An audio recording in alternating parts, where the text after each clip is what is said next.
বরিশাল থেকে আগত জেলা কমিটির সম্মানিত সভাপতি প্রফেসর গাজী জাহিদ হোসেন, উপস্থিত আছেন সাবেক ডিজিএম মোহাম্মদ মুজাম্মেল হক, মঞ্চ উপবিষ্ট আছেন এই মাদারীপুর জেলার সুশাসনের জন্য নাগরিকের বিভিন্ন লেভেলের সম্মানিত কর্মকর্তা বৃন্দ, সদস্য বৃন্দ। আপনারা সবাই জানেন আগামী 12ই ফেব্রুয়ারি বাংলাদেশের ত্রয়োদশ বা একই সাথে গণভোট অনুষ্ঠিত হতে যাচ্ছে। আমি আপনাদের সবাইকে স্বাগত জানাচ্ছি, শুভেচ্ছা আসছে এখানে।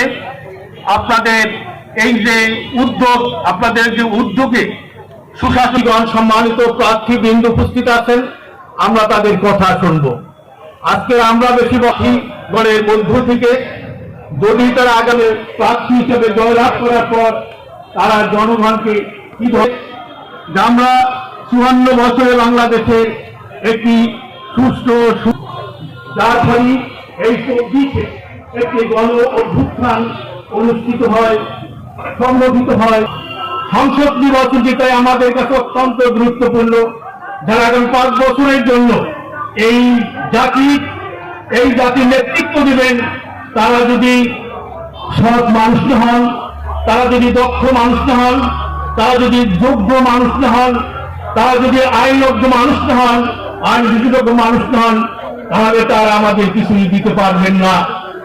তাই আমি সুজনের কথা বলবো, আমাদের শুধু আপনারা জানেন সুশাসনের নাগরিক যে পরিচালনা করছেন ডক্টর বদিউল আলম মজুমদার, তার নেতৃত্বে একটি নির্বাচন সংস্কার কমিশন হয়েছিল। তিনি একটি বিরাট রিপোর্ট সরকারের কাছে পেশ করেছেন।